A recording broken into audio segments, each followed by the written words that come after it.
Bonjour. L'économie est une chose trop sérieuse pour être confiée aux seuls économistes. Aujourd'hui, je vais vous présenter les deux arnaques de la théorie des avantages comparatifs. La théorie des avantages comparatifs, qui, je vous le rappelle, est l'une des théories les plus importantes en économie. Chaque mois, vous faites vos courses au supermarché. Vous achetez 20 litres de vin pour 200 € et 20 kg de viande pour 190 €. Donc, pour 390 €, vous avez 20 litres de vin et 20 kg de viande.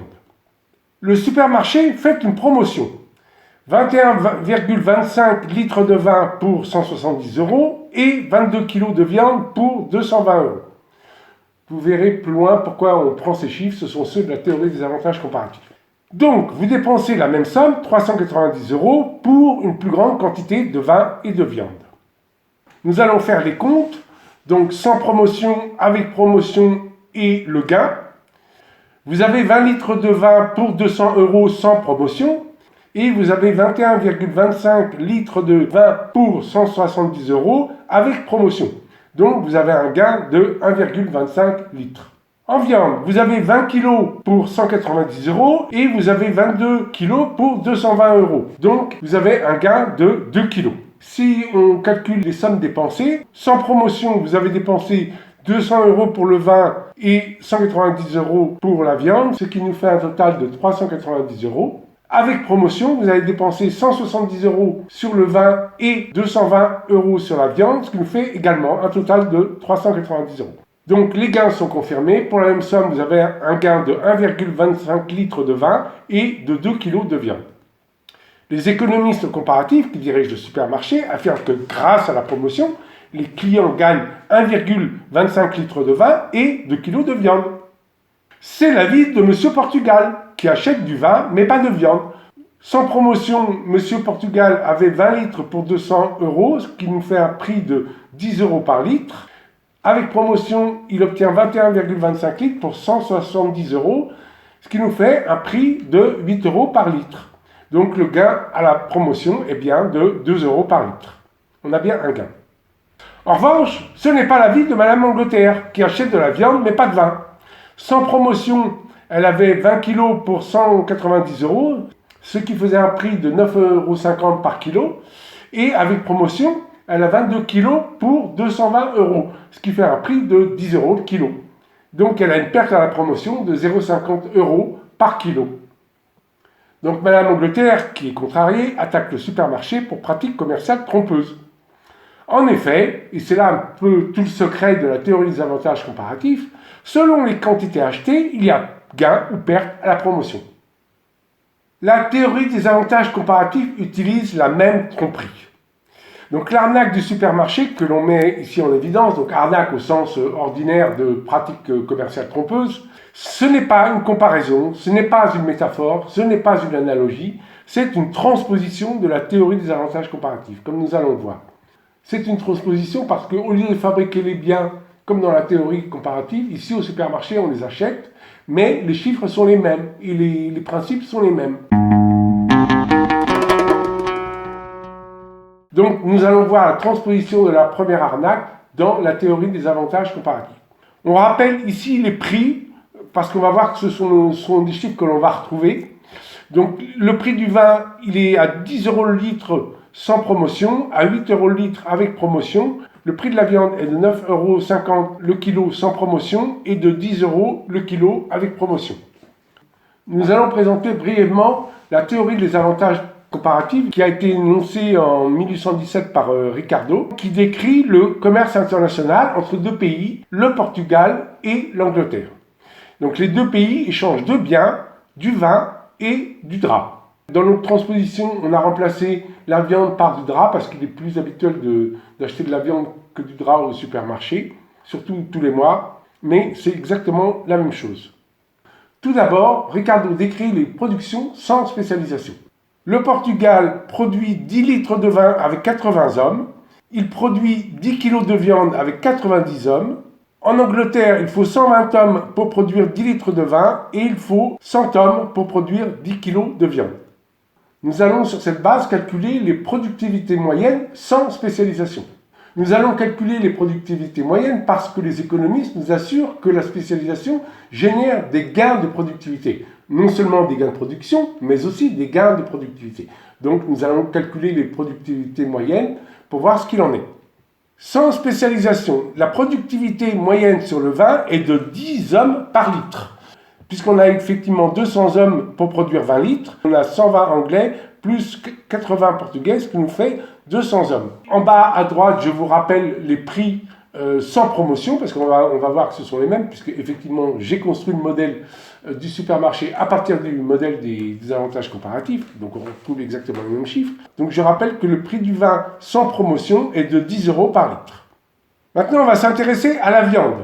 On a 100 Anglais qui produisent 10 kg de viande et 90 Portugais qui produisent 10 kg de viande, ce qui nous fait 190 hommes pour produire 20 kg de viande, ce qui nous fait une productivité sur la viande de 9,5 hommes par kilo.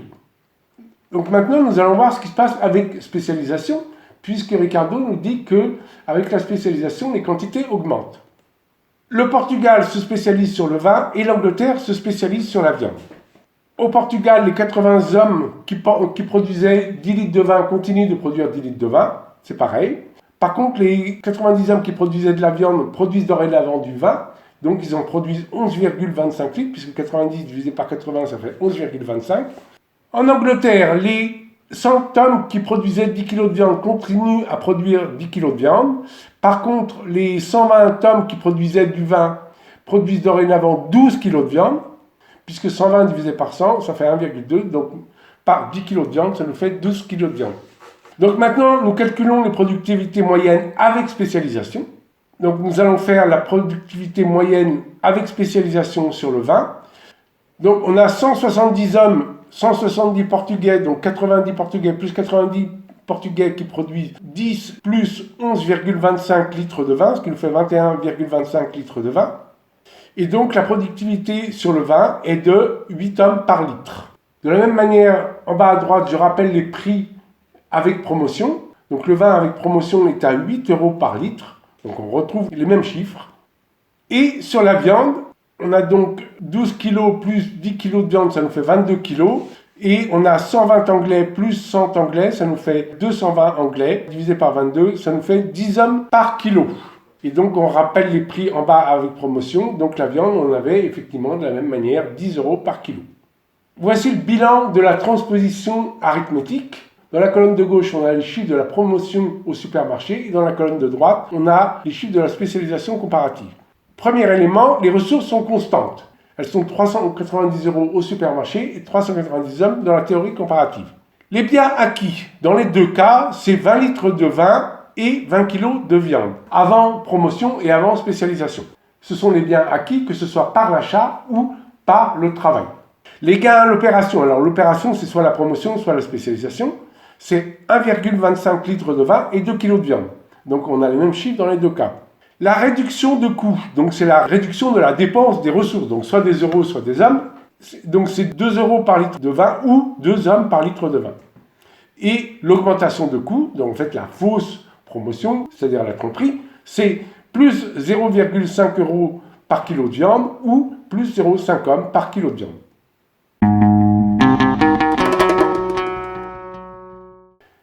Conclusion sur la première arnaque. La conclusion fondamentale, c'est que la théorie des avantages comparatifs prétend qu'il y a un gain à la spécialisation de l'Angleterre. Il n'y a pas plus de gain à la spécialisation de l'Angleterre qu'il n'y a de gain à la promotion sur la viande pour Madame Angleterre. Il y a un gain à la spécialisation sur le vin, mais il y a une perte à la spécialisation sur la viande. Donc de même qu'on ne peut pas parler de promotion parce que c'est une fausse promotion, on ne peut pas parler de gain à la spécialisation parce que c'est un faux gain à la spécialisation. On va s'arrêter sur les principes de la tromperie. Dans les deux cas, il y a un gain apparent, c'est-à-dire qu'on a des plus grandes quantités de biens à ressources globales constantes. On a toujours nos 390 € ou nos 390 hommes et on a plus de vin et plus de viande. Mais il y a un effacement des prix au kilo ou au litre au supermarché. La tromperie consiste à effacer le prix au litre ou au kilo. Et de la même manière, dans la théorie comparative, on efface les productivités. Ce qu'il est important d'analyser, c'est que les quantités elles sont choisies pour faire apparaître un plus fort gain et une moindre perte. La théorie comparative fait exactement la même chose. On prend les bonnes quantités et les bons rapports de productivité pour faire apparaître un plus grand gain. Nous allons présenter maintenant la seconde arnaque, car l'histoire des avantages comparatifs ne s'arrête pas là. Nous allons reprendre nos prétendus gains à la spécialisation. On va reprendre les chiffres tels que nous les donne Ricardo. On a nos 22,25 litres de vin produits par les Portugais et nos 22 kg de viande produits par les Anglais. Ricardo ne s'arrête pas là et il instaure un échange entre les deux pays. Donc l'échange, ce sont les termes de Ricardo, c'est 10 kg de viande contre 10 litres de vin. On rappelle en bas à droite la richesse par pays avant spécialisation qui est donc de 10 litres de vin et de 10 kg de viande. Donc les Portugais ont 21,25 litres de vin. S'ils échangent 10 litres de vin contre 10 kg de viande, par rapport à la situation avant spécialisation, ils obtiennent un gain de 1,25 litres de vin.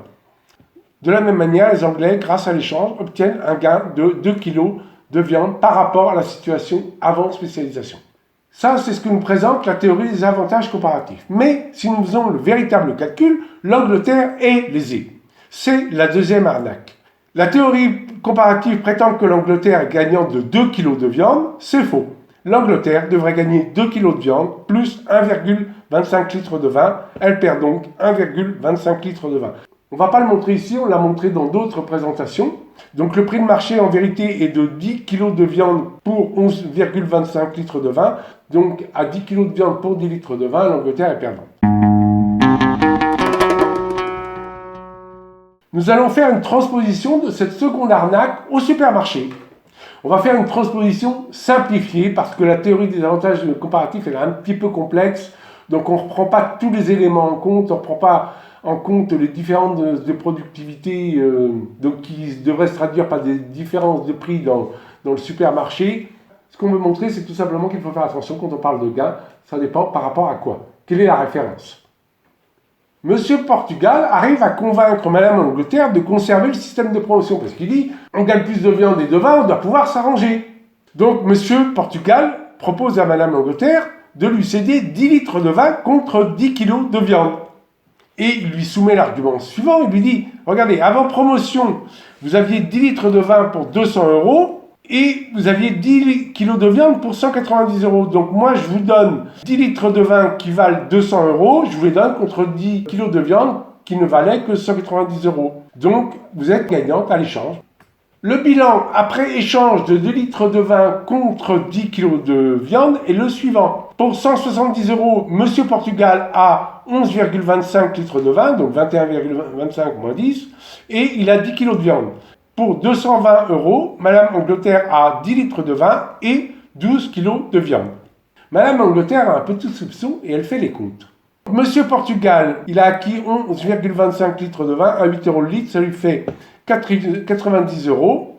Il a acquis 10 kg de viande à 10 € le kilo, ça lui fait 100 €. Donc il a acquis un prix total de 190 €. Mais il a payé que 170 €. Et 170 € du début. Donc il a gagné 20 €. Madame Angleterre a acquis 10 litres de vin à 8 € le litre, donc ce qui lui fait 80 €, et 12 kg de viande à 10 € le kilo, ce qui lui fait 120 €. Donc elle a acquis pour 200 €.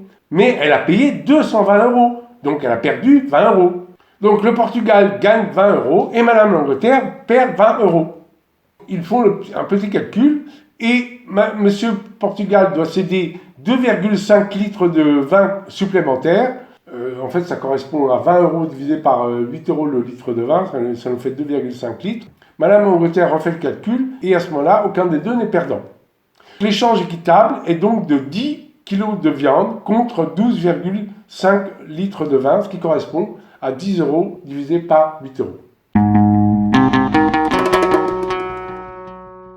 Conclusion sur la deuxième arnaque.